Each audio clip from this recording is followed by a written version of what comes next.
The first time Claire Whitman heard her former husband say her name, like it was something he had stepped in, she was carrying a silver tray of champagne through a ballroom worth more than most people's homes. Claire. Ryan Mercer's voice cut through the soft music and polished laughter of the Alden Grand Hotel like a knife slipping across silk. Is that really you? For one brief second, the room seemed to narrow around her. Crystal chandeliers burned overhead, throwing golden light across white roses, black tuxedos, diamond bracelets, and the kind of smiles people wore when they wanted everyone to know they belonged there. Claire stood near the edge of the grand ballroom in a simple black server's uniform, her brown hair pinned low at the back of her neck, a tray balanced carefully in both hands. She had spent the evening moving quietly between donors, senators' wives, real estate men, foundation directors, and socialites who accepted champagne from her without ever seeing her face. That had been the point. She wanted to see who people became when they believed no one important was watching. Ryan Mercer had just given her the answer. He stood 10 feet away in a midnight blue tuxedo that fit him with expensive cruelty, one hand tucked in his pocket, the other resting lightly on the back of Vanessa Cole, his fiancée. Vanessa wore a red satin gown and the bright, satisfied expression of a woman who had never had to wonder whether a room would welcome her. Her eyes traveled over Claire's uniform, paused on the white apron tied at Claire's waist, then lifted with a small smile. "Wait," Vanessa said, sweetly enough for the guests around them to hear. "You know our waitress?" A few people turned. Not many. Just enough. Ryan's mouth curved, and Claire recognized that smile at once.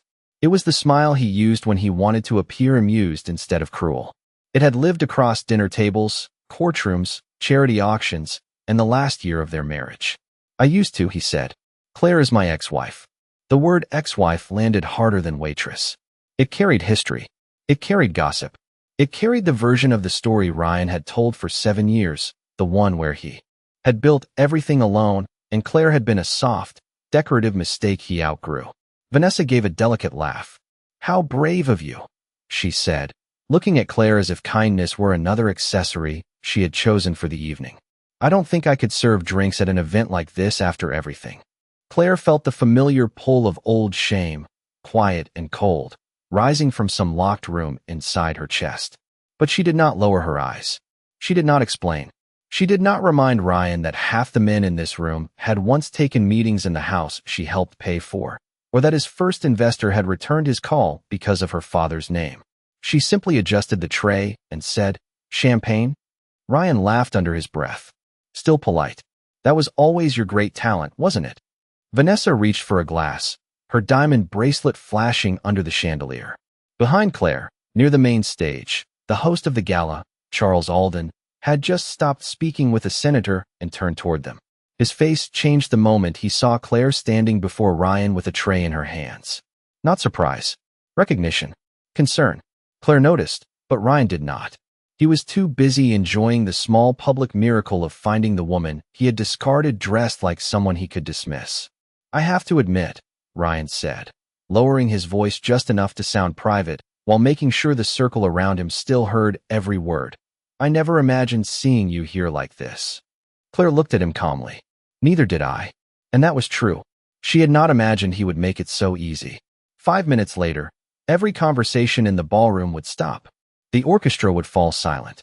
Charles Alden would walk down from the stage, cross the polished marble floor, and bow his silver head before the woman holding the champagne tray. Then, in front of Ryan Mercer, Vanessa Cole, and 300 of the wealthiest guests in Chicago, he would say the 2 words Ryan was not prepared to hear, "Madam Chairwoman." 7 years earlier, before the chandeliers of the Alden Grand ever reflected her face back to her like a stranger, Claire Whitman had been standing barefoot in the kitchen of a half-renovated townhouse on North Lakeview Avenue, reading through Ryan Mercer's first real business proposal with a red pen in one hand and a cup of cold coffee in the other. It was almost 2 in the morning, and outside the tall windows Chicago was buried under a hard January snow, the kind that turned streets silent and made every passing car sound distant, softened, almost harmless. Inside, the house smelled of fresh paint, printer ink, and the takeout noodles they had forgotten on the counter. Ryan was asleep on the couch in the next room, one arm over his eyes, his tie loosened, his ambitions scattered around him in stacks of financial projections and architectural renderings. Claire remembered watching him sleep and thinking, with the foolish tenderness of a woman still convinced that love and loyalty were the same thing, that she would do anything to help him become the man he believed he could be. Back then, Mercer Development was not an empire. It was a borrowed desk in a shared office, one assistant paid late, 2 risky land options, and a founder with more charm than capital. Ryan had the voice for boardrooms, the smile for investors, and the certainty of a man who had never truly wondered whether the world would open a door for him. What he did not have was patience, discipline, or the quiet ability to notice when numbers did not tell the whole truth. Claire had those things. She had grown up around foundation dinners and civic boards, the only daughter of Thomas Whitman, a man who believed money was not impressive unless it repaired something. He had taught her how to read people before contracts, how to hear the lie beneath a compliment, how to ask the third question when everyone else stopped at the first. Ryan used to say those skills made her remarkable. Later, he would call them meddling. In the beginning, though, he needed them too much to resent them. Claire rewrote his proposals, softened his arrogance into confidence, and turned vague promises into plans that banks could understand. She introduced him to a retired zoning attorney who helped him avoid his first expensive mistake. She convinced an old family contact to take a breakfast meeting when every other investor had stopped returning Ryan's calls. She even used part of the inheritance her mother had left her, not loudly, not dramatically, just with a signature and a quiet hope, to keep his company from missing payroll during its second year. Ryan cried that night. He actually cried, standing in their kitchen with both hands over his face, saying he would never forget what she had done for him. Claire believed him. It is strange what people remember when they win. They remember the spotlight, the applause, the handshake after the deal closes. They forget the person who stayed awake correcting the contract. They forget the woman who smiled beside them at ribbon cuttings after spending the morning negotiating with lenders. They forget the name on the first check when bigger checks finally arrive. By the 4th year of their marriage, Ryan had become the kind of man magazines like to photograph leaning against glass railings. Mercer Development had 3 downtown projects, a glossy website, and a waiting list of people eager to say they had always believed in him. Claire, meanwhile, became something softer in the public story, the supportive wife, the tasteful hostess, the woman who knew where to place the flowers and when to laugh at a donor's joke. At first, she did not mind. She had never needed to be the loudest person in the room. But slowly, almost politely, Ryan began speaking over her. He stopped asking her to review proposals. He stopped mentioning her in thank you speeches. When she offered an opinion, he smiled as if she were charming but outdated. The first time he said she did not understand the scale of what he was building, Claire laughed because she thought he was joking. He was not. The man she had helped lift from uncertainty had started looking at her as if she belonged to the smaller life he had escaped. The first sign that Ryan was leaving Claire did not come from a confession. It came from silence.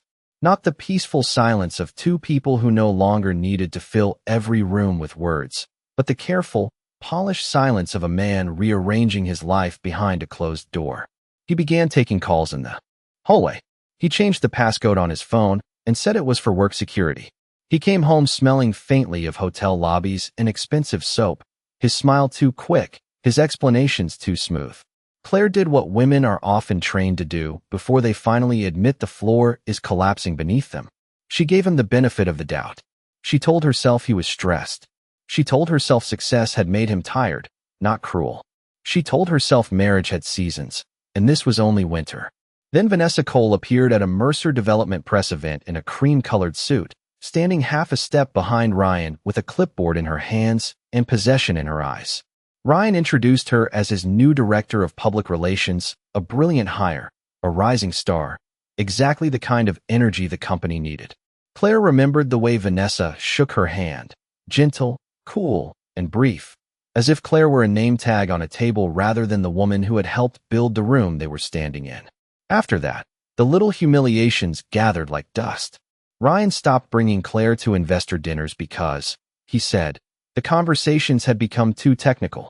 He suggested she focus on the house, on charity work, on things she actually enjoyed, as though the company had not once depended on her ability to understand what he now claimed was beyond her.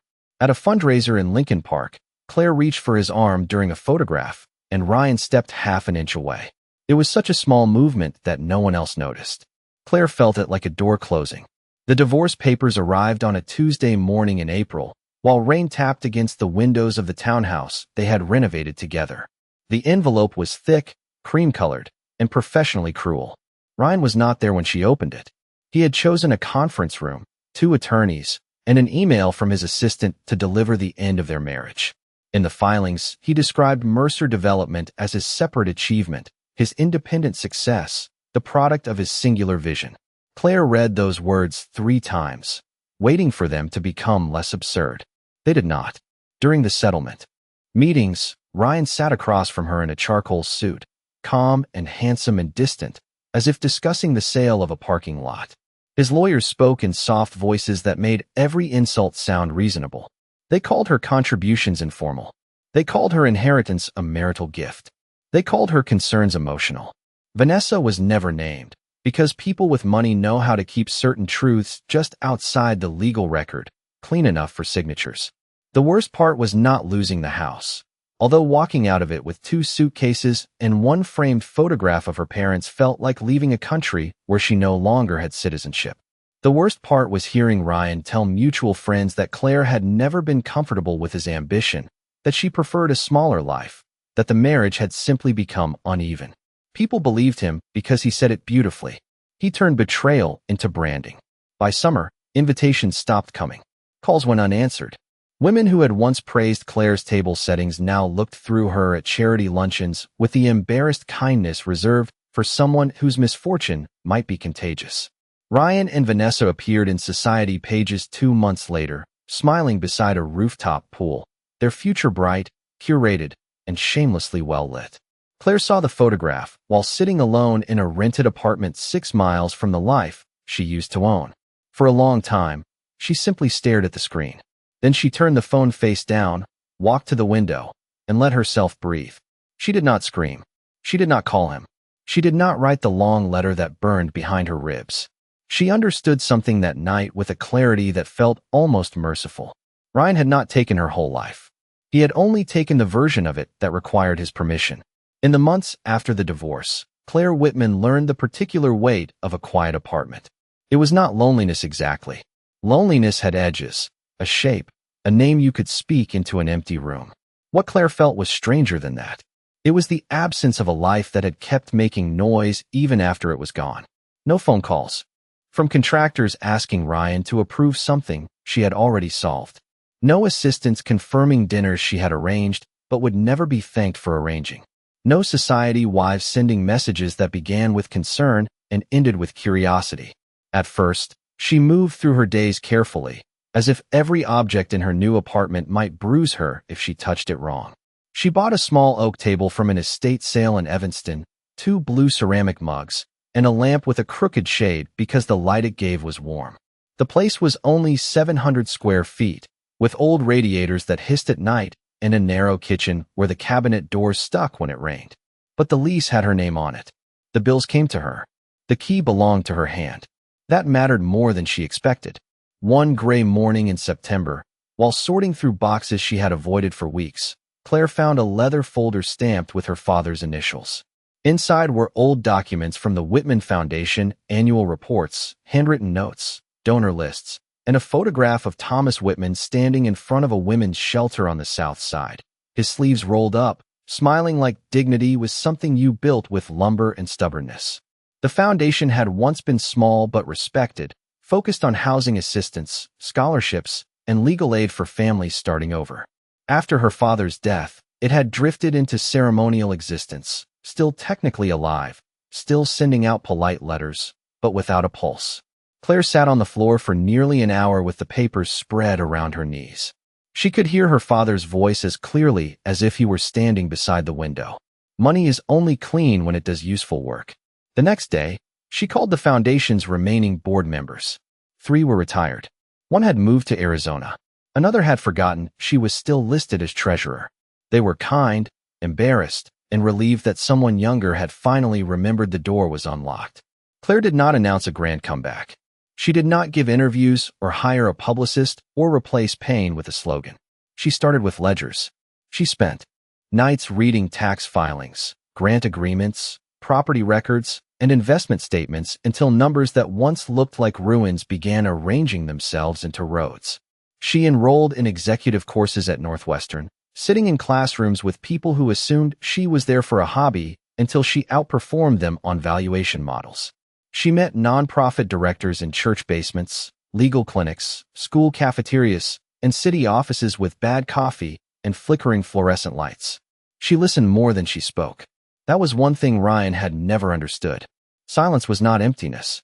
Sometimes silence was where strategy gathered itself. By the second year, Claire had restructured the foundation's assets, sold 2 underperforming properties, and redirected the proceeds into transitional housing for women, leaving financially controlling marriages. By the third year, Whitman Foundation had funded a legal defense partnership that helped hundreds of families fight wrongful evictions. By the 5th year, it had become something Chicago's civic leaders spoke about in careful, respectful tones, though very few knew the woman behind its decisions. Claire preferred it that way. Her name appeared on internal documents, not glossy covers. She signed grants from a corner office she rarely used and spent more time walking through construction sites in steel-toed boots than attending luncheons. She learned how to buy distressed debt, how to rescue buildings without rewarding the people who had neglected them, how to turn charitable capital into leverage that protected the vulnerable instead of decorating the reputations of the powerful. Every skill Ryan had dismissed became part of her architecture. Every insult he had handed her became, in some private way, raw material. She was not rebuilding herself to prove him wrong. That would have given him too much importance. She was rebuilding because there were doors her father had left half open, and because somewhere in the city, another woman was sitting in a quiet apartment wondering whether the life taken from her was the only life she would ever have. Claire wanted the answer to be no. The invitation to the Alden Grand Gala arrived on a Monday afternoon in late October, printed on thick ivory cardstock with raised gold lettering and the faint scent of expensive paper, the kind of object designed to make generosity look elegant. Claire found it on her desk between a construction budget for a women's housing project in Pilsen and a legal memo about a distressed hotel loan the foundation was considering purchasing. The event was supposed to raise money for transitional housing, emergency legal aid, and job training for women rebuilding after divorce, abandonment, or financial control.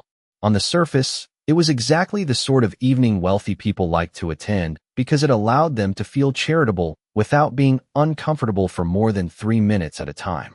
Beneath the floral arrangements and silent auction items, however, the gala mattered. The Alden Grand Hotel was in trouble. Its owner, Charles Alden, had spent decades turning the old limestone building on Michigan Avenue into a Chicago institution. But the last recession, 2 failed partnerships, and 1 badly structured loan had left the hotel vulnerable to a private equity buyer that planned to strip it down, fire half the staff, and convert the upper floors into luxury residences no one local could afford. Whitman Foundation had quietly stepped in with a rescue package, not as a favor to Charles, though Claire respected him, but because the hotel employed hundreds of people and had agreed to dedicate 2 floors of an adjacent property to temporary housing for women and children in crisis. The gala was meant to announce the partnership, but Claire had asked Charles not to announce her. Not yet. When she told him what she wanted to do instead, the old man stared at her across his office as though she had suggested hosting dinner on the roof in February. "You want to work the floor as wait staff," he said, slowly. Claire smiled. "As a volunteer server." "That is a very polished way to say wait staff." "It is one evening, Charles." He leaned back in his leather chair, his silver eyebrows drawing together. "You are the chairwoman of the foundation, underwriting nearly everything happening in that ballroom. There will be donors there, city officials, reporters, developers, people who have wanted 5 minutes with you for years." "Exactly." Charles studied her for a long moment. And because he had known her father, because he understood the Whitman habit of turning discomfort into a moral instrument, he did not dismiss her. Claire explained that the foundation was launching a new ethics review for every corporate partner it funded or rescued. Numbers mattered, but culture mattered too. A company could have clean books and still be rotten at the center. Leaders revealed themselves in small moments, especially when they believed the person in front of them had no power to reward or punish them. She had seen it in housing court hallways, in bank offices, In charity boardrooms where people praised dignity in speeches and ignored the janitors standing beside them. Charles listened, then sighed. Your father would either be proud or deeply irritated. Usually both, Claire said. The truth was simpler and more personal than the policy language she gave him. Claire wanted to know whether the people asking Whitman Foundation for trust could offer basic respect to someone carrying a tray. She wanted to stand in the invisible space she had once occupied in her own marriage, useful but unseen, present but dismissed, and observe what power looked like when it forgot to perform kindness. She did not expect Ryan Mercer to be there. His company was on a preliminary review list because Mercer Development had debt tied to 2 stalled housing projects. But she had deliberately kept her distance from the file. Her staff knew only that the chairwoman had requested strict due diligence. No personal notes. No exceptions. No revenge dressed up as policy. On the afternoon of the gala, Claire arrived through the service entrance on Rush Street wearing black slacks, a white shirt, and flat shoes practical enough for 6 hours on marble floors. The staff coordinator handed her an apron and thanked her for volunteering, unaware that the woman tying it around her waist had approved the funds covering every paycheck in the building that night. Claire tucked her foundation identification card into her inner pocket, pinned her hair low, and looked at herself in the narrow mirror near the service hallway. For a moment, she saw the woman Ryan had once mistaken for small. Then she picked up a tray of empty champagne flutes and stepped toward the ballroom, where the wealthy had gathered beneath chandeliers to celebrate compassion, humanity's favorite decoration when nobody has to practice it too closely. By 7:30 that evening, the Alden Grand had transformed itself into the kind of place where money pretended to have a conscience. The ballroom glowed beneath 3 crystal chandeliers, each one scattering light across marble columns, white orchids, navy table linens, and the silent auction displays arranged like shrines to tasteful generosity. There were framed vacation packages to Napa Valley, signed baseball memorabilia, private museum tours, and a week at a lake house in Michigan that someone would overpay for because charity always felt better when it came with a view. Claire moved through it all with a tray in her hands and her face composed, offering sparkling water, ginger ale, and champagne with the same calm courtesy. Some guests thanked her without looking up. Some looked through her entirely. A retired judge asked her where the restroom was, then apologized warmly when he realized he had interrupted her while she was balancing 12 glasses. A young tech founder snapped his fingers at her from across the room and never said please. Claire made no outward judgment. She simply noticed. That was the work of the evening. Near the south entrance, Charles Alden stood with a cluster of donors, silver-haired and elegant in a black tuxedo, his posture straight despite his 70 years. Every so often his eyes found Claire, and every time they did, his expression tightened with protective unease. She gave him the smallest nod, reminding him of their agreement. No announcement until the formal program. No special treatment. No rescue unless something truly crossed a line. Charles looked as though he regretted ever agreeing to this civilized little experiment in human disappointment. Then the ballroom doors opened again, and the air around Claire shifted before she even turned. Some entrances do not need music. They bring their own weather. Ryan Mercer walked in with Vanessa Cole on his arm, and the room reacted with the practiced flutter of people who liked proximity to power even when that power was mortgaged to the ceiling. Ryan looked exactly as Claire expected, and not at all as she remembered. His tuxedo was flawless, his dark hair neatly styled, his smile bright enough for cameras, but there was a tension under it now, a thinness around the eyes that success could not powder away. Mercer Development had been bleeding for months. Claire knew that from the reports on her desk, from the missed contractor payments, from the stalled affordable housing conversion in Bridgeport, from the emergency refinancing request his lawyers had dressed up as an opportunity. Ryan had come to the gala hunting for money. He did not know he had walked into a room paid for by the woman he believed he had left behind. Vanessa, however, looked untouched by worry. She wore a red gown that moved like liquid under the lights and a diamond necklace that rested at her collarbone with vulgar confidence. Claire saw it and felt a strange, clean stillness pass through her. She knew that necklace, not because she envied it, not because it was beautiful, though it was.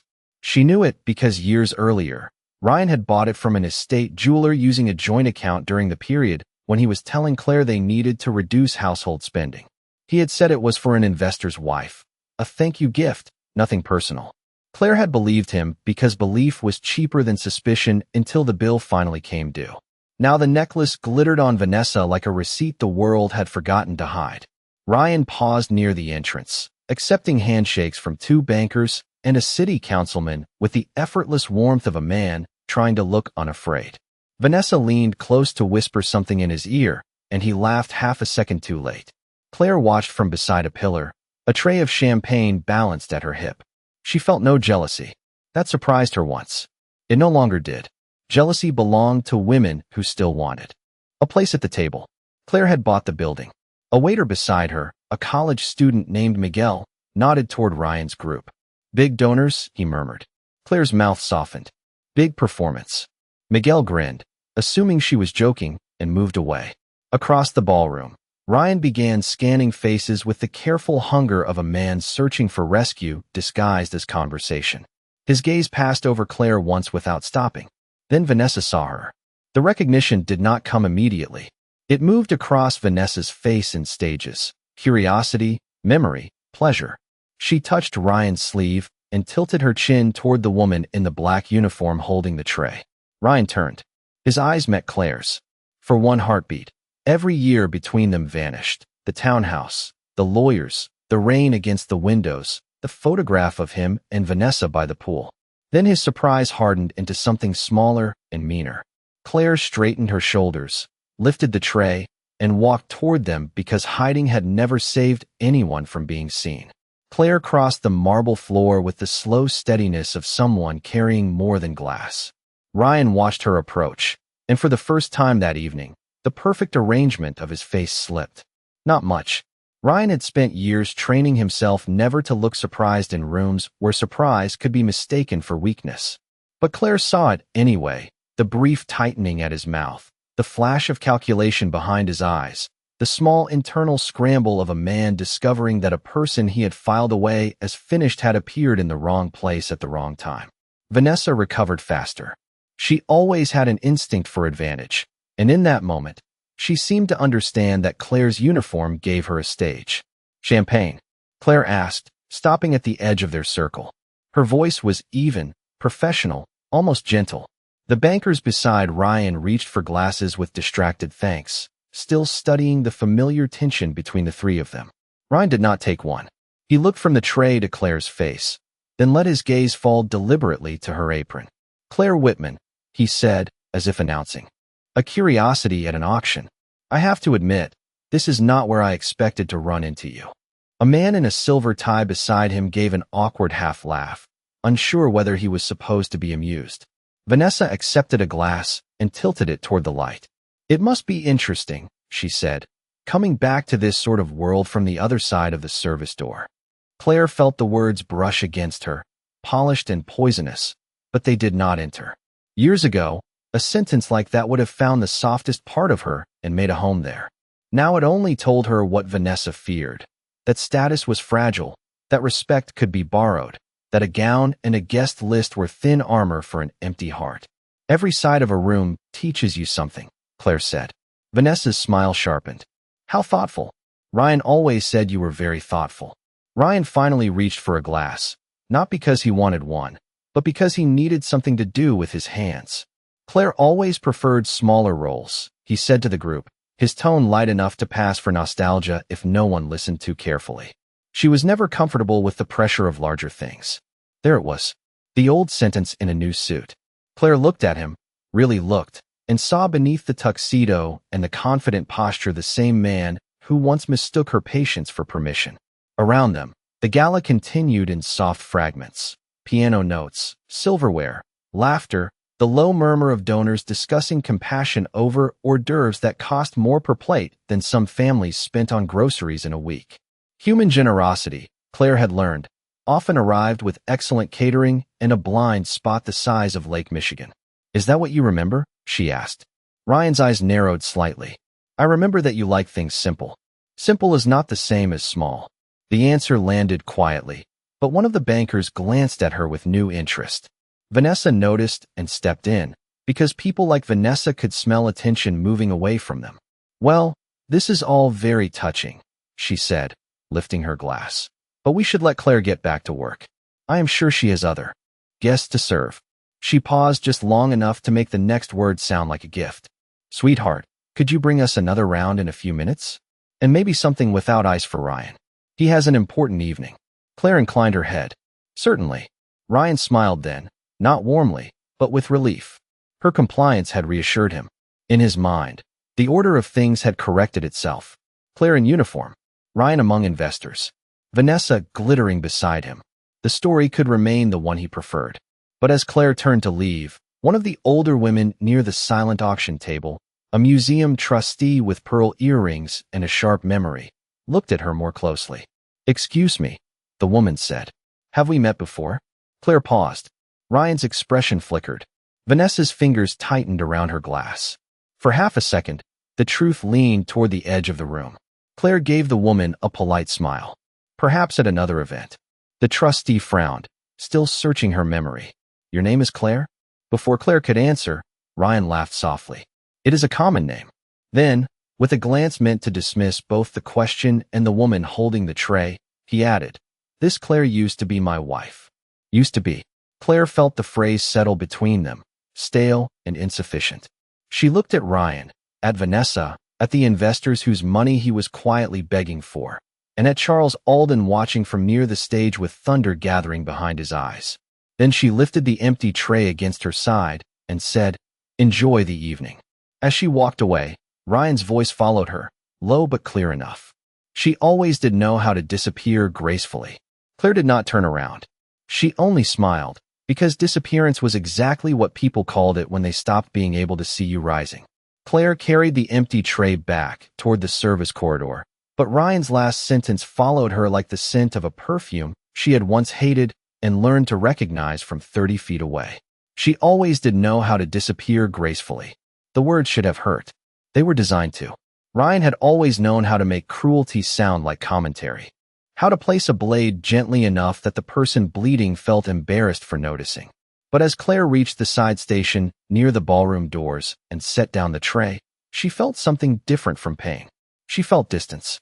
Not the fragile distance of someone pretending not to care, but the clean, astonishing distance of a woman standing on the far shore of a river she had nearly drowned crossing.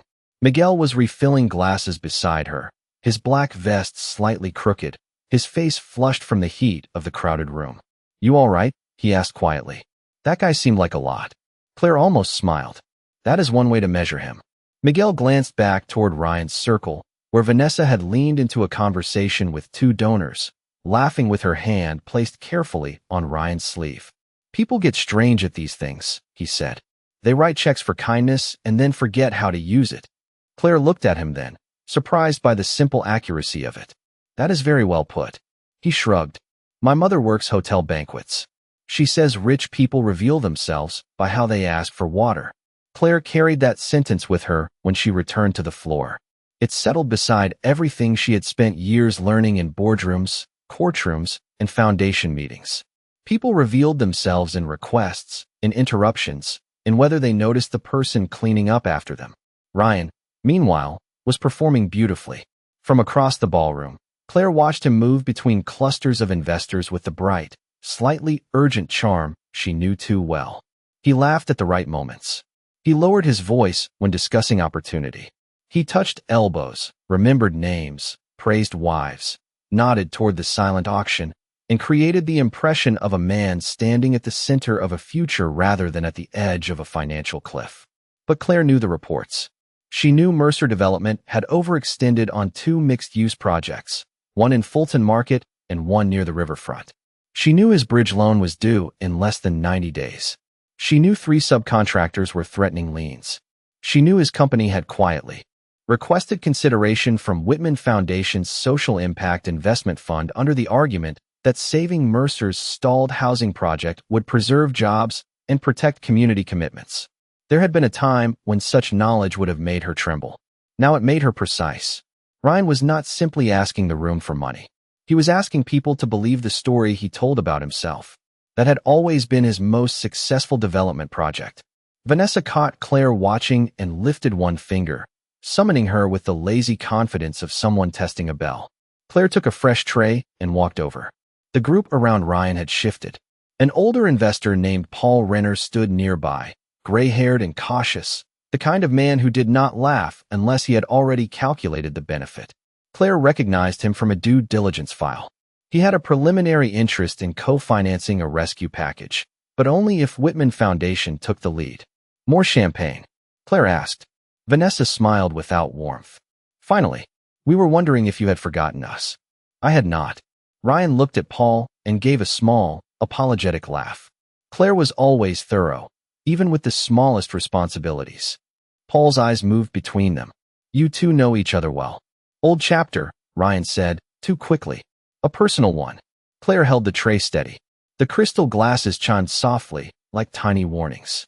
Paul looked at her again, more closely this time, and Claire saw recognition trying to form without a name to attach itself to. Ryan saw it too, and his smile tightened. Claire preferred life away from business, he added. Some people are happier outside the pressure. Claire remembered the pressure he meant. The pressure of saving his payroll. The pressure of smiling through investor dinners while he took credit for her introductions. The pressure of hearing him retell their life until her fingerprints vanished from every wall she had helped build. She could have corrected him. She could have opened one of the many locked doors between truth and performance. Instead, she said, pressure does reveal what something is made of. Paul Renner's expression changed, just slightly. Vanessa gave a soft laugh. That sounds almost philosophical for a server. Claire turned to her. People learn things from work. Ryan's face cooled. For the first time, he looked less amused than uneasy, as if some old instinct warned him that the woman in front of him was not shrinking correctly. Around them, the gala lights continued to shimmer, flattering everyone equally, which was generous of the chandeliers and deeply undeserved by several people beneath them. Claire stepped back with the tray, but before she could leave, Vanessa held out her empty glass and said, Actually, wait. This one has gone flat. The glass was nearly full. Her smile was delicate, deliberate, and small enough to deny later. Claire reached for it, and Ryan did nothing. That, more than anything, told the truth. Vanessa held the glass out with 2 fingers, as if the crystal had personally offended her. Claire stepped closer and reached for it, careful to keep the tray level. For one suspended second, the exchange looked harmless. A guest returning a drink, a server accepting it, a man pretending not to understand the cruelty taking place 6 inches from his cufflinks. Then Vanessa shifted her wrist just enough for the champagne to slide over the rim. The pale liquid spilled across Claire's hand and down the front of her white shirt, cold at first, then sticky beneath the heat of the ballroom lights. A few guests turned. Someone inhaled sharply. Vanessa's eyes widened with theatrical surprise, the kind people use when they have rehearsed innocence in private. Oh my goodness, she said. I am so sorry. I thought you had it. Ryan looked at Claire's soaked sleeve, then at Vanessa, then at the investors watching them. There was still time for him to become decent. There was always a small door, even in the ugliest moment, where a person could step through and choose not to be what they had been. Ryan did not step through it. He gave an embarrassed laugh, the kind meant to reassure the audience that nothing serious had happened. Claire was always a little distracted when things got busy, he said. No harm done. No harm done. The phrase settled. Over Claire colder than the champagne. She looked down at her hand, at the droplets catching the chandelier light like tiny, wasted diamonds, and she remembered another version of herself standing in a kitchen years earlier while Ryan apologized for missing dinner, for forgetting a promise, for making her feel foolish in front of his colleagues. No harm done had been the wallpaper of their marriage, pasted over every crack until the walls themselves began to rot. Vanessa dabbed her own fingers with a cocktail napkin, though not a single drop had touched her. Maybe someone should get her a towel, she said, smiling at the group as if she had made a charming little joke about workplace efficiency.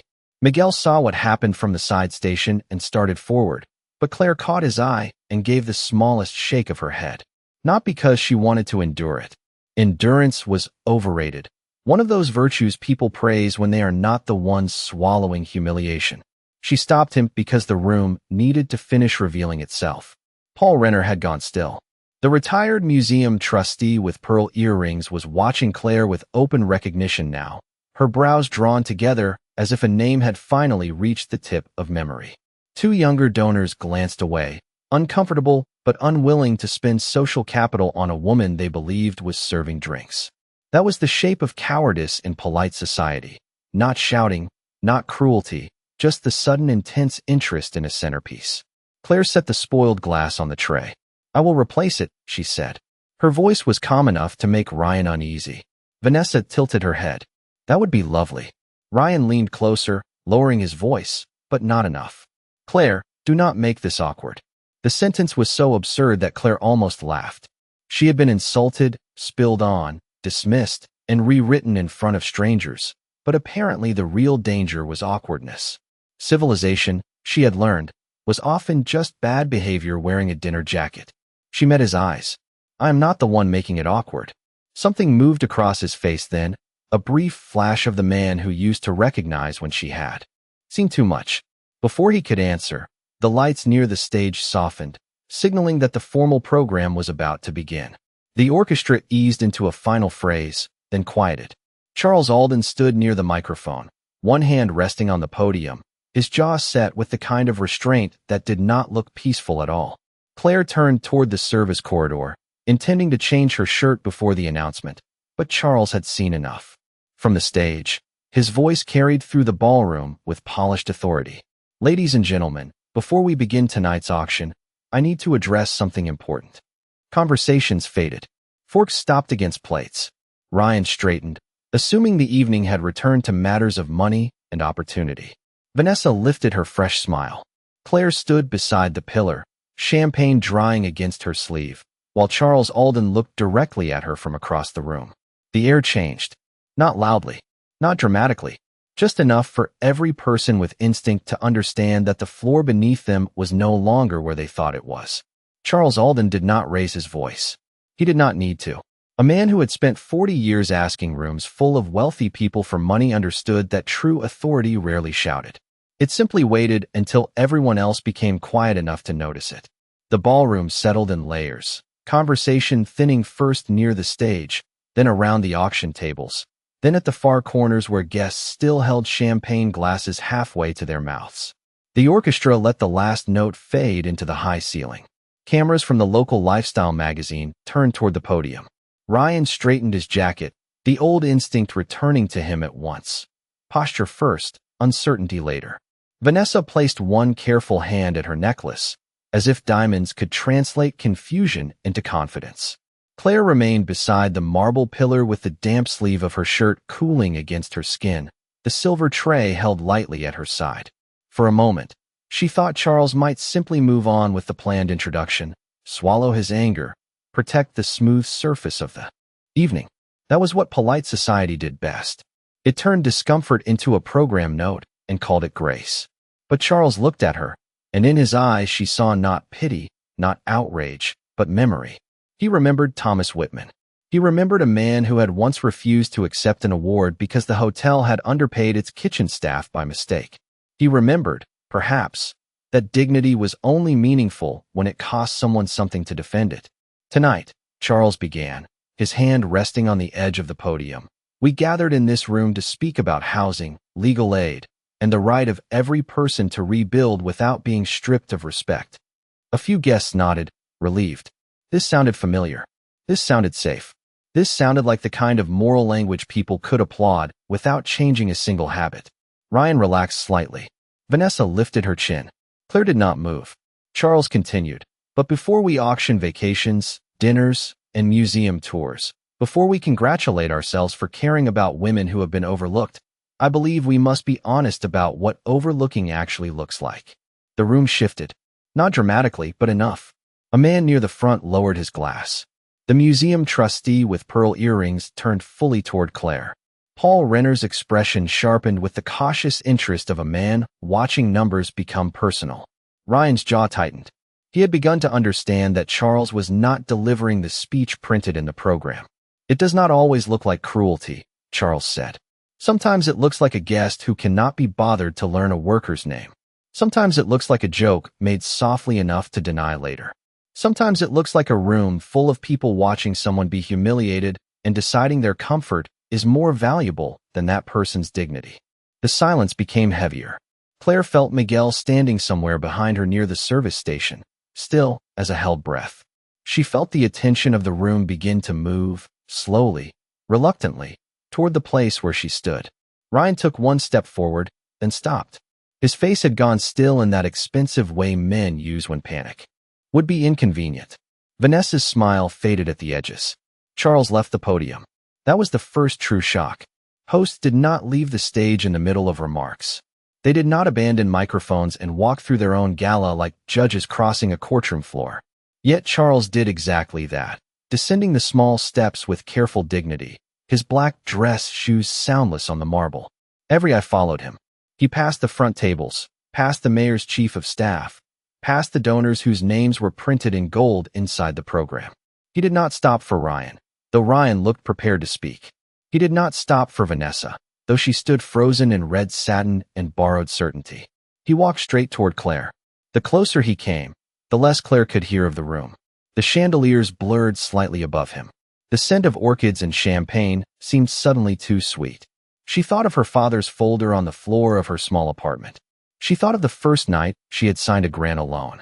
She thought of every woman who had ever been told to be grateful for a smaller place. Charles stopped before her, only a few feet from the tray in her hand. Then, with 300 people watching, he bowed his head. "Madam Chairwoman," he said, his voice clear enough to reach the farthest wall. "On behalf of the Alden Grand, please accept my apology for what you endured in this room tonight." For 3 seconds, no one moved. The words seemed to hang beneath the chandeliers, too heavy for the air and too sharp for polite misunderstanding. "Madam Chairwoman." Claire watched comprehension travel through the ballroom like a slow current. It touched the front tables first, where board members of the Alden Grand exchanged startled looks. It moved toward the donors, who began whispering behind lifted hands. It reached the investors around Ryan, where Paul Renner's face changed from curiosity to alarm, then to calculation. It reached Vanessa last, or perhaps she simply refused to receive it until denial had nowhere left to stand. Her eyes dropped to Claire's damp shirt, then to the tray in her hand, then to Charles Alden bowing before her as if the world had tilted while she was busy smiling. Ryan did not speak. That was how Claire knew he understood before anyone said another word. He had always been quick with language when language could save him.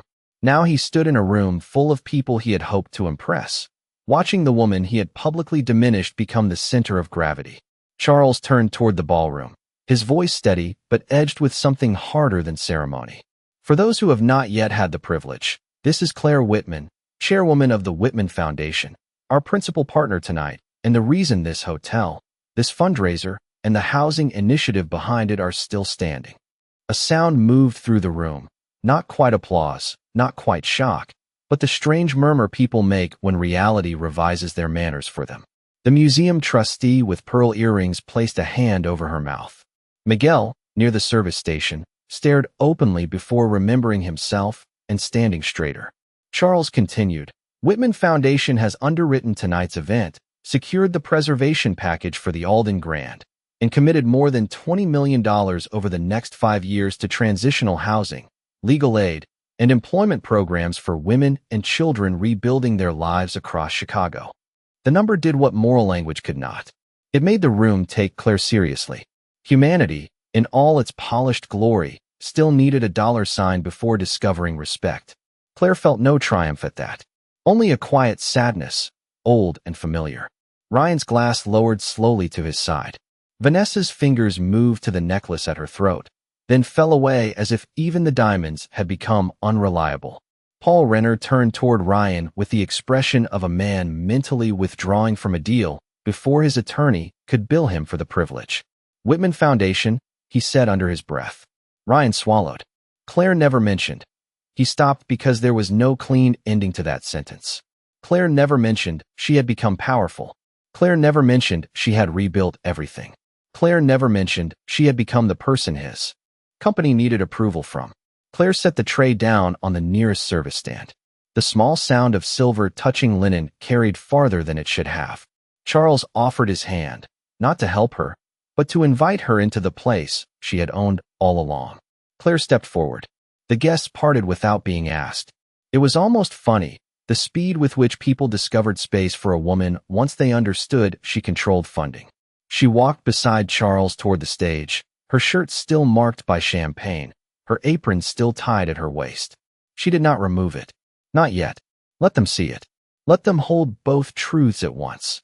The uniform they had dismissed and the authority they could not ignore. At the foot of the stage, Charles handed her the microphone. Claire accepted it, feeling its cool weight in her palm. She looked out over the ballroom, over the faces that had ignored her, pitied her, used her, and suddenly needed to appear innocent of all three. Her gaze found Ryan. For a moment, she saw him not as the man who had left her, not as the architect of old humiliations, but as something smaller and more ordinary, a man who had mistaken visibility for worth. When Claire spoke, her voice was quiet enough that everyone had to listen. "Thank you, Charles. But please do not apologize for the whole room. Some people here have been gracious tonight. Others have been instructive." Claire let the silence hold for one breath longer than comfort allowed. It was not a pause for drama, though everyone in the room seemed to mistake it for one. It was a pause for memory.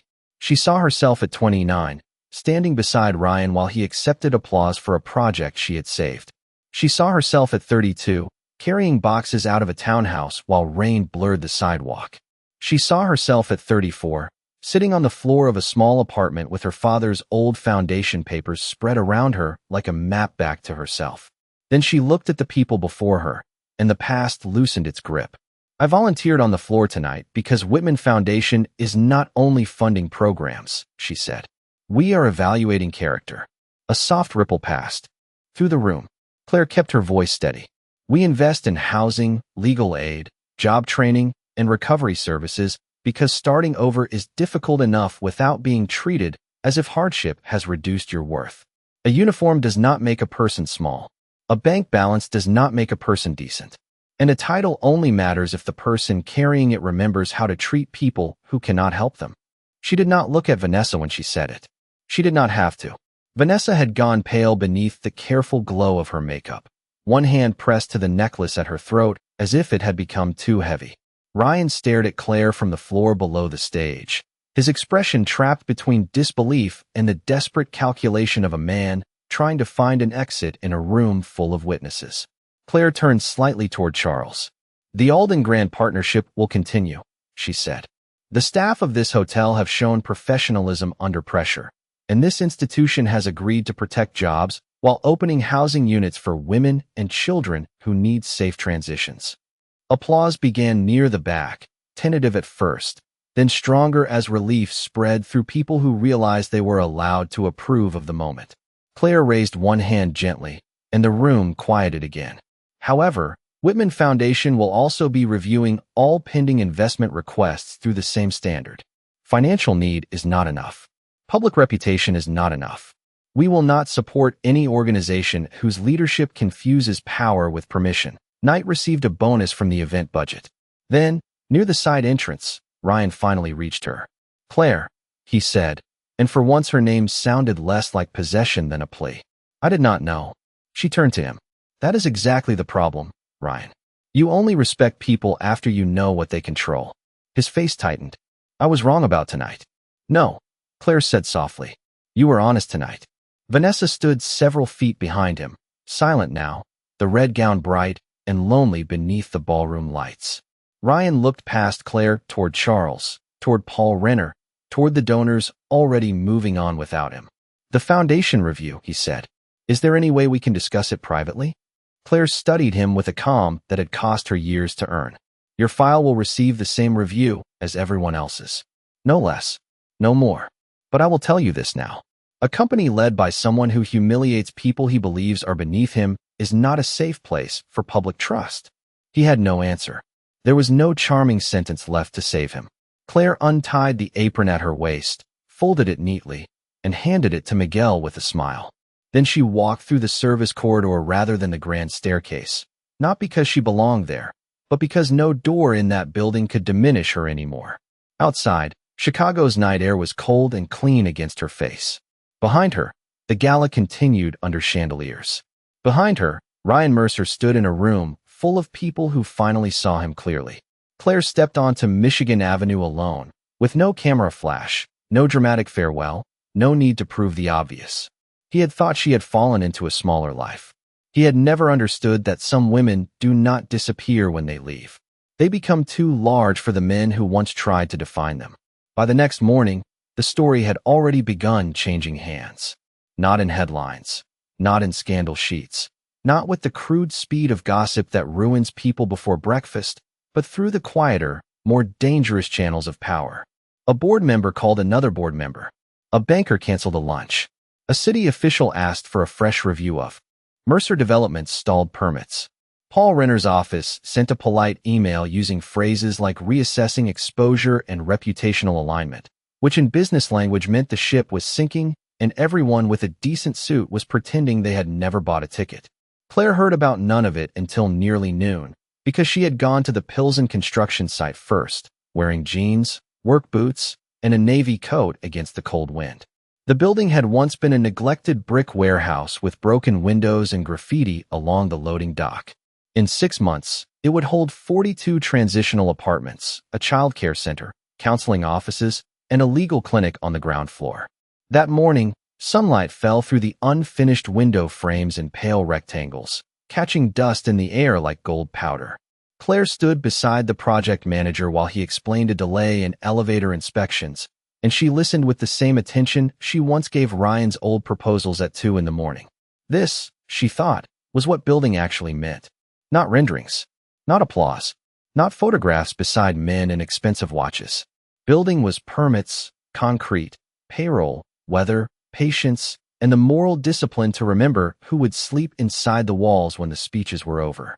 Her assistant, Natalie, called just after 11. "You need to see your email," she said, her voice caught between excitement and professional restraint. Claire stepped away from the construction noise and stood near a temporary plywood barrier. "Which email?" "All of it, but especially the one from Mercer Development." Claire looked out at the street, where a mother in a gray coat pushed a stroller past orange cones. "Read it."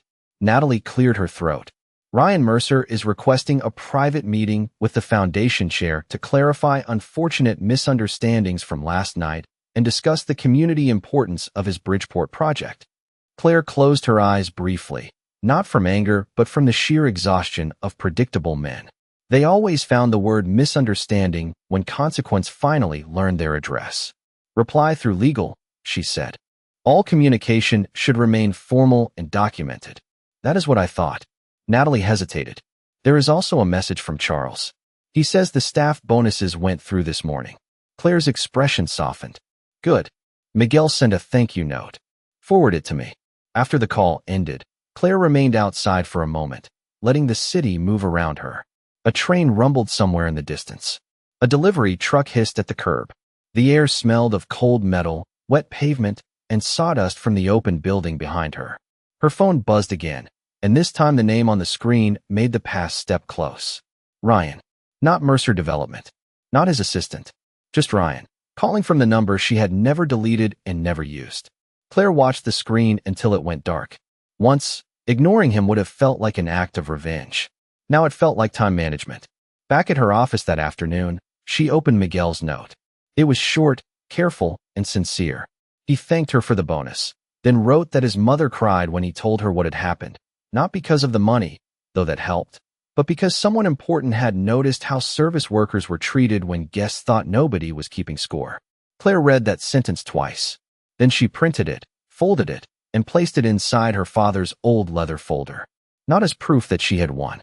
Winning was too small a word for what she wanted from her life now. She kept it as a reminder that dignity did not need chandeliers to matter, and that sometimes the most important work began in the moment someone refused to look away.